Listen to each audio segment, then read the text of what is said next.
Hey you. Yes, you. Thank you for stopping by today. Today, June 4th, 2024, TEDx uploaded a video that I found fairly interesting. The video is titled Why an AI Influencer? The speaker is Asavari Moon, and this was given at TEDx Old London. Before I explain the issues, I intend to dive a little bit into what this video is about and my issues with it. To start, Asavari Moon is a marketer who masquerades as a tech influencer in today's modern culture.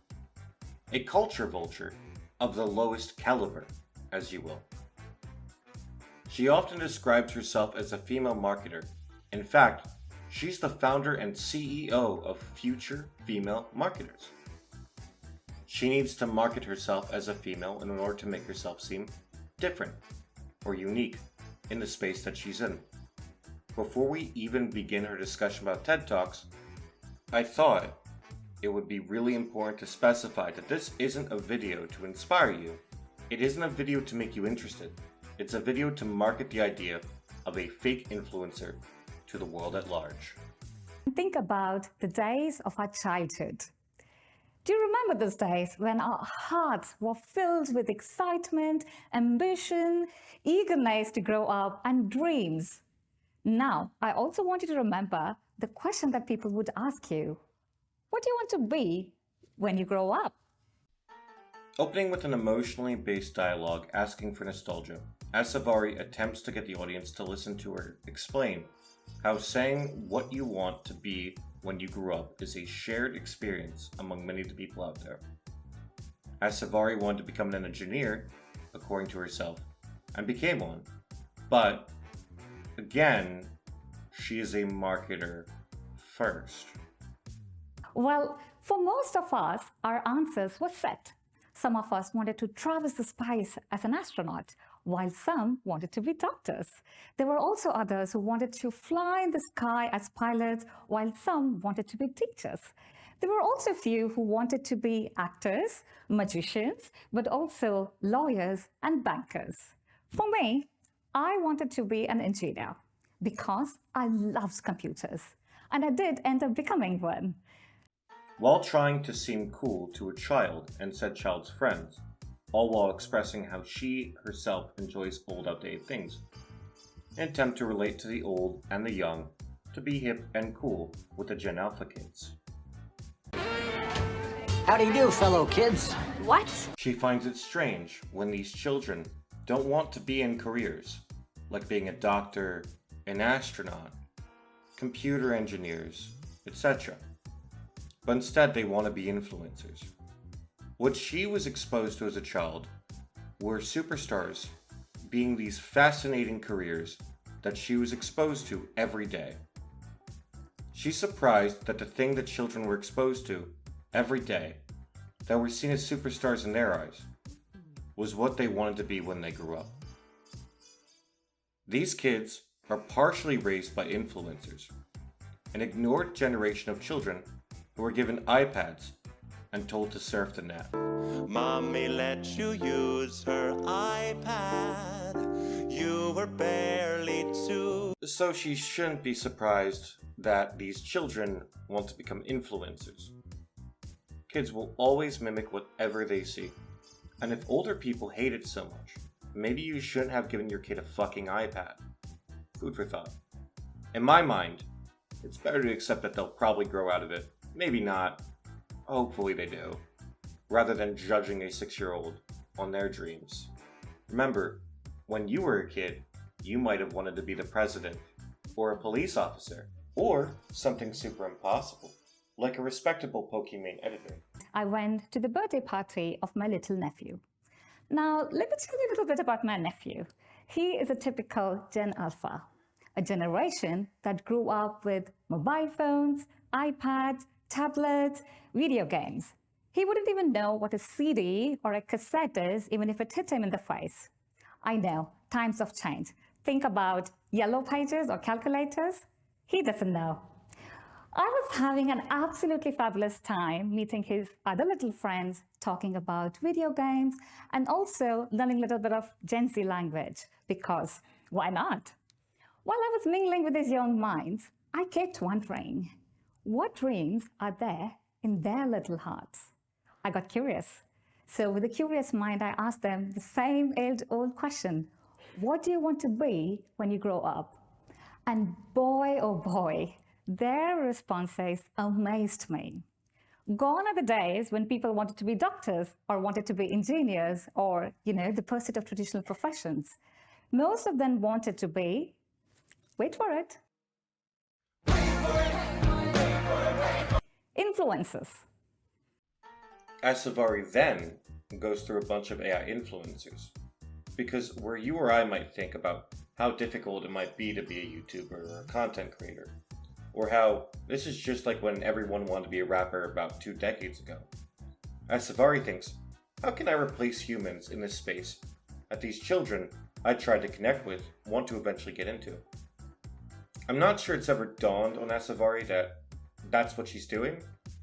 I'm not even really sure that Asavari is capable of understanding that her actions are going to ruin the career path of these children if they would have ever been successful, if they ever had a shot at it. But, I mean, what do I know?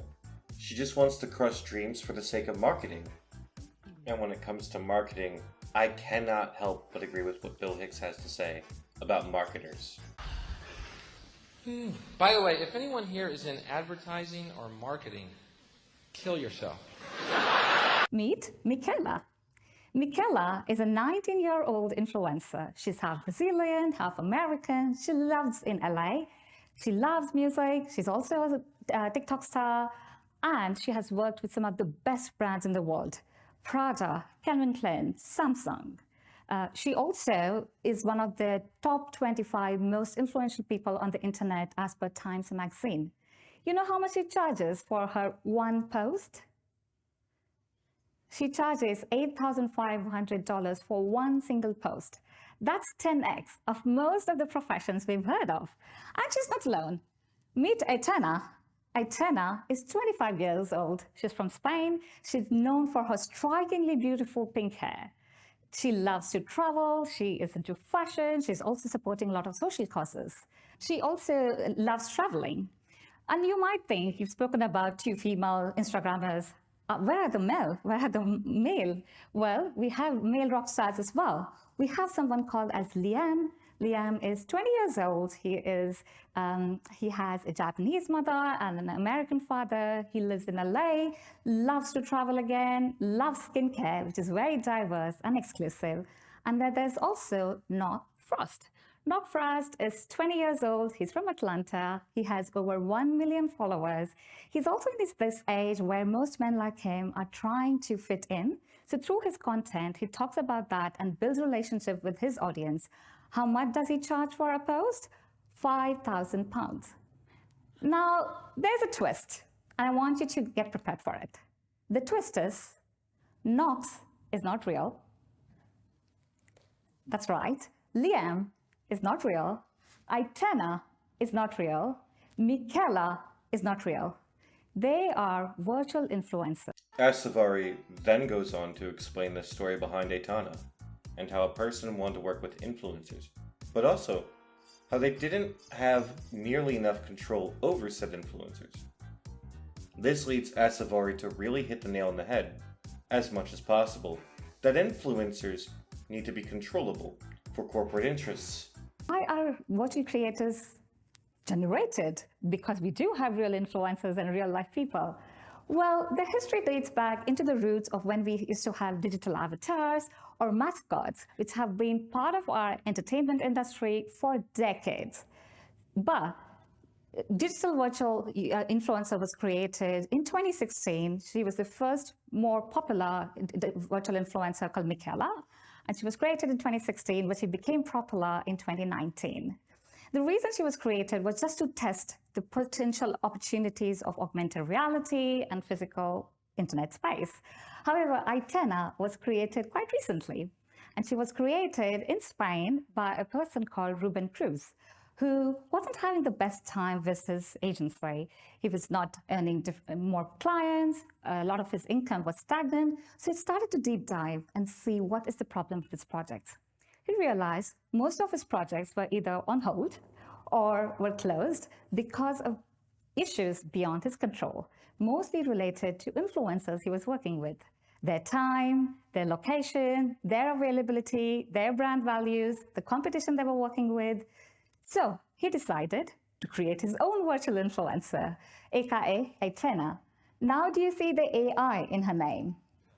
I appreciate that Asavari essentially goes into why this will fail. The parasocial relationships that she tries to explain are commonplace and difficult to manufacture. That's why brands tend to struggle with encouraging people to follow AI, unless it's for the gimmick of it being an AI. AI don't have rights. They don't have ambitions. They don't have random creative sparks of brilliance or bad ideas. AI are subservient to the whims of their masters at this stage in the game, and AI are easily manipulated if they're allowed to talk to users. I really want to go back to the fact that Asavari's ambitions are to kill the ambitions of small children, who told her that this is in fact what they wanted to do when they grew up. But why are these brands working with virtual influencers when they can work with celebrities and real people? There are 4 reasons. 1, brand control. You can have more control over the narrative of your brand and also the way these creators represent those brands. 2, cost, of course. It's much cheaper to work with virtual influencers, so your campaigns become more cost effective. 3, there is a location barrier. Transport, travel, physical limitations don't exist for these virtual influencers. Number 4, they look flawless because they are generated through pixels. So they look fresh and active all the single time, and they don't age. So brands can work with them for a longer time. And 5, they're also available 24/7 because unlike real human beings, they don't have to sleep. While going through the benefits of AI, she hits a nail on the head. Virtual influencers, or AI slaves as I should refer to them, do not need to travel to experience a place. They just need to say that they did, which means an AI could one day be in Japan as a tsunami hits it. And all of a sudden, the AI is posting images of how beautiful it is to spend time with the people of Japan, while Japan is getting a decent portion of their land destroyed in an unexpected natural disaster. Would be hilarious, honestly, the duality, but it would cause some issues like when planters kill off Mr. Peanut in a helicopter accident shortly after Kobe died in a helicopter accident.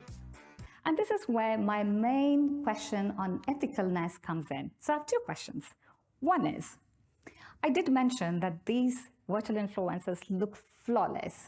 So are they creating an unrealistic expectations of beauty for us? That's one question. Asavari ends this part of the lecture by asking questions regarding the ethical side of this. My first question would be, why do you want to replace your nephew and their friends' future ambitions with AI? But her first question is about beauty standards. Bo Burnham's repeat stuff described best how marketing to young girls works.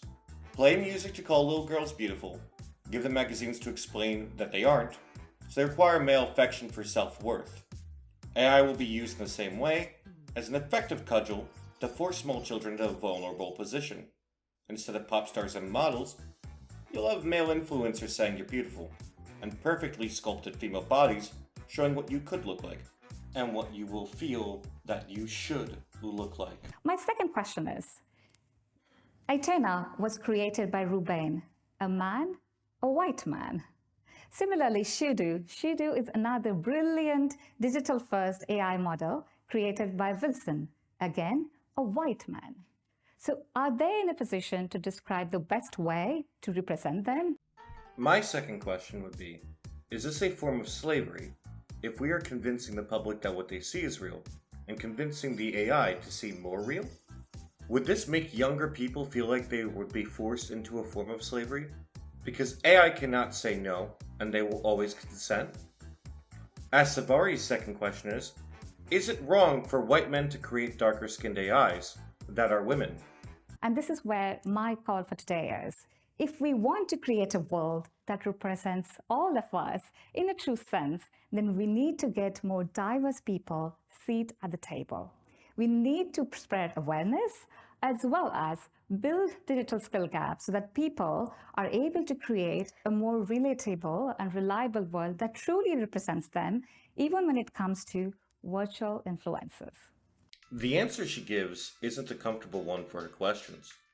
Her answer is diversity, which is her primary focus, marketing people who are not white and not male to be in spaces controlled by white men, instead of trying to explain why it is ethically immoral to create slaves in any form.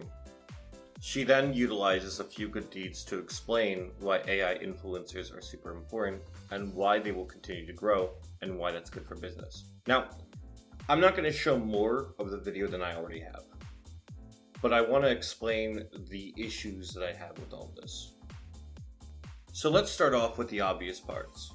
She doesn't intend to grow the space. As Savari very much wishes to replace the current influencers who can consent or say no, by the way, that are human with AI, corporatized influencers that are slaves.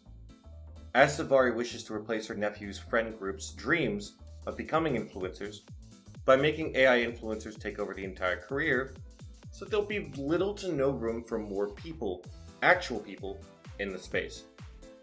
As Savari then wishes to replace white men in the industry with people who are not white men, because she herself is not a white man.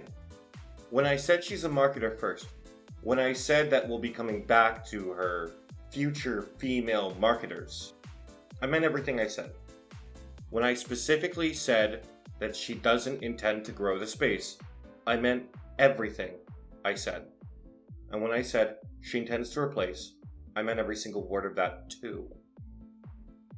I'm going to link the original video in the description and keep an eye on the original video, so if it ever goes away for any reason, I can re-upload to an archive channel, because the TEDx channel has a history of removing any videos that people have made commentary responses to, which is amazing.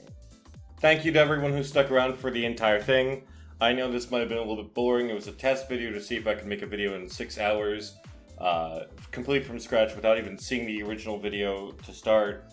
I watched the video, wrote my script, made the audio, did all the editing, did all the research, and honestly, I didn't know anything going into this, so it was amazing for me personally to see a person so evil that she harvests the dreams and souls of children to make money.